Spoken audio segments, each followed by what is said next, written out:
Today, we are covering three major developments coming out of the Ukraine war, and each one of them tells us something important about how this conflict is shifting on the ground right now. We have Ukraine reclaiming more territory than Russia captured in the same month for the first time since the Kursk offensive. We have Ukrainian forces taking out Russian air defense systems deep inside occupied Crimea and Luhansk. And we have the Ukrainian Navy sinking a Russian assault vessel in Crimea, one built by copying a Swedish military design and produced at a Kalashnikov factory. Let's get into it. On March 9, 2026, the Commander-in-Chief of the Ukrainian Armed Forces, General Oleksandr Syrsky, made a statement that stopped a lot of analysts in their tracks. For the first time since the Kursk offensive of 2024, Ukraine's defense forces reclaimed a larger area of territory in a single month than Russia managed to capture during that same period. That is not a small detail.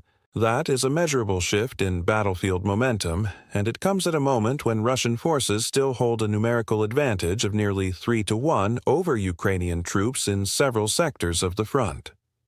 Syrsky announced these results following an operational review of Ukrainian armed forces activity in February. The numbers he presented are concrete. In the direction of Oleksandrivsky alone, units of the Ukrainian airborne forces recovered 285.6 square kilometers of territory in 1 month. Since the beginning of the current counteroffensive operation in that area, Ukrainian forces have retaken control of more than 400 square kilometers of Ukrainian land. President Volodymyr Zelensky, speaking to the Italian newspaper Corriere della Sera, confirmed that since the start of 2026, Ukraine has liberated approximately 460 square kilometers of territory in total. Think about what this means operationally. Russia has been pressing forward with a force that outnumbers Ukrainian defenders by almost 3-1 in key sectors, and despite that, the pace of Russian territorial gains has dropped to the point where Ukraine is now outpacing them in recoveries. According to Syrsky, Russian commanders have been forced to postpone planned operations, patch defensive gaps, and pull troops from other directions just to stabilize their lines. That is the definition of an army reacting to an opponent rather than dictating the terms of the fight. Ukraine's stated goal is clear: seize the operational initiative and force Russia to play by Ukrainian rules. February's results suggest that goal is not just rhetoric. The Institute for the Study of War independently confirmed Ukraine's battlefield performance in February, adding external validation to Kyiv's claims. This is the first time in over a year that the numbers are telling this kind of story. Now, let's move to the second major development of the day. On March 8th and into the early hours of March 9th, Ukrainian forces executed a series of precision strikes against Russian military assets in occupied Crimea and in the temporarily occupied portion of Luhansk Oblast. These were not random attacks. They were targeted, coordinated, and focused on two categories of assets that directly affect Russia's ability to command and sustain its forces in the south. The first category was air defense. Ukrainian forces struck radar systems belonging to an S-300 surface-to-air missile complex near the settlement of Spokane in occupied Crimea. They also hit a Buk M3 missile system near Lymanchuk in occupied Luhansk. These are not secondary systems. The S-300 is one of Russia's primary long-range air defense platforms, capable of engaging aircraft and missiles at distances of up to 150 kilometers. The Buk M3 is a medium-range system designed to intercept cruise missiles, guided bombs, and drones at altitudes up to 25 kilometers. Destroying radar components of these systems does not just eliminate hardware. It creates blind spots in Russia's defensive coverage, gaps that Ukrainian aircraft, missiles, and drones can then exploit. The systematic dismantling of Russian air defenses in Crimea and Luhansk is part of a longer campaign to degrade the infrastructure that shields Russian rear areas from Ukrainian reach. The second category targeted was command and control. Ukrainian forces struck command and observation posts in multiple locations simultaneously, including a unit of the Rubicon Center near Donetsk, command nodes in Zaporizhzhia, Krasnoselivka, and Hoholivka in Zaporizhzhia Oblast, and a post in Zakhativka in Donetsk Oblast. Attacks on command infrastructure are designed to disconnect frontline units from their leadership, slow decision-making, create confusion under fire, and force commanders to relocate and re-establish communications, all of which cost time and expose new positions to further targeting.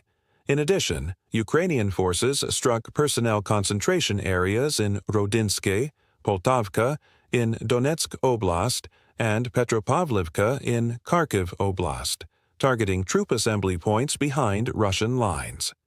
The Ukrainian General Staff stated directly that the systematic destruction of air defense systems, command posts, and personnel concentration zones degrades Russia's capacity to command troops and conduct combat operations. The full extent of the damage is still being assessed. It is also worth noting that in the days leading up to these strikes, Ukrainian forces destroyed a storage, preparation, and launch base for Shahed drones near Donetsk airport using ATACMS and Scalp missiles, alongside hits on a drone command post in Luhansk Oblast and artillery positions across Donetsk. The picture emerging is one of sustained, deliberate degradation of Russian operational infrastructure across multiple fronts simultaneously.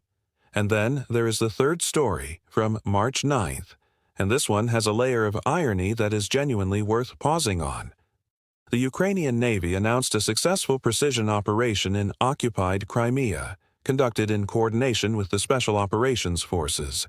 Among the results, 3 Russian Pantsir S-1 air defense systems destroyed, a mobile fire group eliminated, a drone storage base at Kirovsky Airfield hit along with 4 control stations for Orion attack and reconnaissance drones, and 1 Russian BK-16 high-speed landing craft sunk near Novo-Uzern. Now, the BK-16 is where the story gets interesting. This vessel belongs to Russian Project 02510, and it is designed for rapid troop transport, coastal patrol, and sabotage missions. Russia produces these boats at the Rybinsk shipyard, which is part of the Kalashnikov Group, the same conglomerate known for manufacturing AK assault rifles. The vessel can be equipped with a remotely operated combat module carrying a 12.7 mm heavy machine gun or a 40 mm grenade launcher, 4 7.62 mm machine guns, naval mine deployment capabilities, and rocket launchers. It also carries Zala reconnaissance drones capable of transmitting real-time video at ranges of up to 25 kilometers. Here is the part that deserves a moment of reflection. The design of the BK-16 is based directly on the Swedish combat boat 90, a vessel developed by Saab through its Dockstavarvet division. Russia essentially copied the Swedish military design, built its own version at a Kalashnikov factory, armed it with heavy weapons, and deployed it in occupied Ukrainian waters. And Sweden, for its part, actually supplied combat boat 90 units to Ukraine during the war. So Ukraine is now effectively sinking Russian-built copies of a Swedish boat that Sweden gave to Ukraine to help fight Russia. The geopolitical layering of that fact is something that belongs in a textbook on modern warfare and international arms dynamics. The destruction of the Pantsir systems is equally significant in this context. The Pantsir S-1 is a short-range combined gun and missile air defense system that Russia deploys specifically to protect high-value assets and counter low-flying drones. Eliminating 3 of them in a single operation in Crimea removes a layer of protection from Russian positions that are already under increasing Ukrainian pressure. The Orion drone infrastructure hit at Kirovsky represents another node in Russia's surveillance and strike network in the south, now offline. What all 3 of these developments tell us, taken together on this single day of March 9, 2026, is that Ukraine is operating with increasing precision, coordination, and strategic coherence across multiple domains at once. Ground forces are reclaiming territory faster than Russia can capture it. Air and missile units are systematically dismantling Russian command and air defense infrastructure. Naval and Special Operations Forces are reaching deep into occupied territory and destroying assets that Russia depends on to project power in the Black Sea region. Russia still holds significant advantages in manpower and artillery production. The war is far from over. But the battlefield picture on this date reflects a Ukrainian military that has adapted, absorbed pressure, and found ways to punch back with measurable, documented effect. That matters. What happens in the weeks ahead will depend on whether Ukraine can sustain this operational tempo and whether Western support continues at the level necessary to keep these capabilities online. Drop your thoughts in the comments. Where do you see this going?